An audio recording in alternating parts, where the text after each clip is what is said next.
Hey guys, it's Tina here. I want to go ahead and do this quick video just to show you this book. Well, not to show it to you, but to read it to you. This is going to be part of the book club. I already uploaded God Will Make a Way. I read chapter 1 for you, and I also read this one, which is Then Comes Marriage. And I read chapter 1 for you, and now I'm going to read this one, which is chapter 1, and it's called Reaching to Heaven, a spiritual journey through life and Death, and then it's by James Van Pra. I'm not sure how to say that. um, but yeah, I want to go ahead and read chapter 1. I'm going to go ahead and put on my reading glasses. And if I do have to take some pauses, guys, it's because I have stigmatism, so keep that in mind. It says up here, by the author of #1 New York Times bestseller, Talking to Heaven. It's a great book. I've already read this book. I keep finding like papers, and I guess I was writing stuff. I found this paper in this book, and then I found these papers in God Will Make a Way, the book God Will Make a Way. Yeah, these are a bunch of self-help books that I was actually reading when I was in my 20s. Probably around 21 or 24 or something like that, between when I was 21 and 24. So yeah, I think I picked this one up. I think I picked this one up at the Walden bookstore at the mall. So yeah, they don't have that bookstore anymore, but I'm gonna go ahead and keep that and read that later. I'm gonna be 37 this year, so it's probably about 10, no, not even, about 7 to 9 years ago. And yeah, that's what I would do on my Friday nights, guys. I was actually at the bookstore at the mall. I wasn't actually partying like other people. I was one of those. I liked buying self-help books. So okay, so I'm just gonna go ahead and read the table of contents to you really quickly. Part 1 is the journey, which is in the beginning, and then it's awakening your mind, and then getting to know you, and then death, the way home, and then the spiritual realms, and then it's the evolving spirit, and then it's returning to earth. And then part 2, it says spirit speaks, and then it's expectations, and then it's guilt, and then it's fear, forgiveness, and love. And then part 3 would be the awakening, and then it's remembering the real you. 14, guiding our children, and 15, keys to the higher life. And yeah, I am one of those people that actually highlights what was important to me. So it's funny because the person who wrote this part right here, and it says, to Regina, my mother. And my name is Regina. What a coincidence, huh? To Regina, my mother. And it says, whose eyes have shown me the beauty of heaven, whose words have taught me the language of the angels, whose songs have shared the music of the celestial choirs, and whose love has brought me closer to the face of God. So that's really pretty. Okay, so I'm going to skip the preface, and I'm just going to go straight to chapter 1, which is in the beginning. So I'm going to go ahead and start reading. I'm not sure if you can find this book anywhere. Maybe you could check on Amazon, see if you could find it. But if not, you can just, read it. Listen to me read it to you here. And it says, at the very top, it says, but oh, the ship, the immortal ship. Oh, ship aboard the ship. Ship of the body, ship of the soul, voyaging. By Walt Whitman, aboard at a ship's helm. Okay, so here we go. Where do I come from? How many times have you thought about your existence? Have you found a satisfactory explanation to your inquiry throughout the ages? Philosophers, scientists, scholars, and religious teachers have tried to give satisfactory answers to the question of existence. For centuries, pilgrims have traveled thousands of miles over treacherous snow-covered mountains for an audience with a sacred lama in hopes of learning the secrets of life. Others have searched for meaning in the galaxies or in the laboratory today. Many of us seek such answers in churches, synagogues, and mosques, relying on our priests, ministries, and rabbis to supply such revelations. And yet, I believe that within each of us lie the answers. And then in the invisible, undefined part called the soul is our spiritual core, the divine spark within us that was, is, and always will be. It has traveled the width and breadth of the universe through all the ions of time, recording within it the lessons of a never ending existence. Um, it is the quintessence, I'm not sure how to say that word, of who we are. Unfortunately, all too few of us know how to tap into the light that burns so brightly inside us. Could it be that we've forgotten something so profound? Or have we been distracted, wandering, and uh, labyrinth, validating? You know, I'm going to Google this after, right? There's some words in here that I'm not familiar with. Validating our existence and measuring our self-worth by unhealthy family conditioning and distorted um, societal values. To reconnect to our true selves, we must escape the maze of external expectations. We must turn inward to listen to the voice of God, a voice that, once realized, gives meaning to life. We must recover our sense of soul. With that in mind, I have written this book as a sort of portrait of the soul as it journeys through life, death, and rebirth. In the first part of the book, I explain what it means.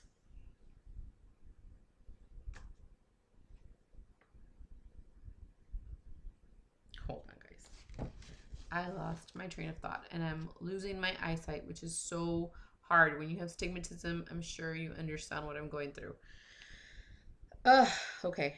With that in mind, I have written this book as a sort of portrait of the soul as it journeys through life, death, and rebirth. In the first part of this book, I explain what it means to be spiritual, to be a soul living a physical existence, and how the mind creates its experiences. We will look at the various layers of the soul and how these parts contain a record of all its existence throughout time. The journey continues through the process of death. I will explain what happens when you die, where your soul goes, and the levels of existence that you may encounter in the spirit world, which vary with each individual. My purpose is to show that death is painless and natural and that there is nothing to be afraid of. When we pass over, we are greeted by loved ones and spiritual guides who have been with us on many journeys. In the spirit world, each soul chooses what it wants to experience. When we have achieved the fullness of our dreams and desires and are motivated with joy and inspiration from the higher realms, we will make the decision to return to earth to live life once again. At birth, we do not enter the physical world empty handed. We bring along the wisdom of eternity contained within our soul's memory. Nor do we return alone. Heavenly spirits are always nearby. The messages from Spirit in the second section of the book are designed to encourage you to examine the parts of yourself that keep you stuck in earthly illusions and unaware of your connection to the divinity within. As you will see, emotional blocks stunt spiritual growth and make our journey through life difficult. By reading about the trials and tribulations of others, you may discover the internal conflicts that hold you back from fully embracing life. Perhaps advice from those on the other side will help to alleviate your fears and urge you to heal your emotional scare. In the last part of the book, I propose ways to help you to take charge of your journey through life. Then our meditations to achieve clarity of mind, and recommendations for fostering spiritual values in children so that they are well equipped to handle life's ups and downs. Finally, I offer the keys to unlocking the door to your spiritual self in order for you to remember who you are. As we reconnect in our souls, our priorities about life may change. We will learn as I have that all the answers are within us, just waiting to be revealed. As we open the door to the infinite, we will discover that we are all interconnected in this tapestry called life. Through the cycle of life, death, and rebirth, we learn who we are and why we are here. Next section is opening the door. Whenever I teach a class in psychic development or mediumship, I explain that it's much like taking a journey to a foreign city, such as Rome. In order to get the best out of the journey, we must prepare. To get to Rome, we buy a ticket, pack, go to the airport, find a seat on the plane, and get comfortable. If we do not know the language, we might want to bring along an Italian phrase book to help us communicate. We also want to get a guidebook or join a guided tour so that we will be sure to see all the famous and historic sites. In the same way, you must prepare for the journey to your soul. The first step is to close off the outside world of judgment and rationalization so that you can begin to turn in to the inner world of consciousness. This is not a new idea. For centuries, monasteries and nunneries have isolated individuals for this very reason. If individuals were kept away from society, they could not be contaminated by outside influences. Thus, they could remain pure and receptive to the higher consciousness. But how can we do the same when we are constantly being bombarded by outside stimuli? Every day we can't help but hear the latest news stories of violence, destruction, and illness, or gossip about movie stars and politic leaders. We worry about the economy, how to save our retirement. Our consciousness revolves solely around the happenings of the restless physical existence. We are so busy doing daily battle with challenges that life presents us that we don't have the time to quiet our minds and acknowledge the fact that we are all spirits on personal paths to enlightenment. To begin your journey, you must attune to an inner world. The visualization that follows will help you do that. After you have read the next few paragraphs, put down the book and visualize the contents. The best way to do this is by closing your eyes, to close off outer distractions and to focus inwardly. And I do believe that to be true. I think that is sometimes why we end up going to church, because we kind of want to leave the outside and just focus on positive things and focus on your family and what's good for you and them, and also going to the temple. I know for me, I am a Mormon, and when we enter into the temple, it's like kind of leaving the outside world where it belongs, outside, and just focusing on our Heavenly Father and on Jesus Christ, and focusing on our family, on us. So yeah, I do agree with that. The next part is going to be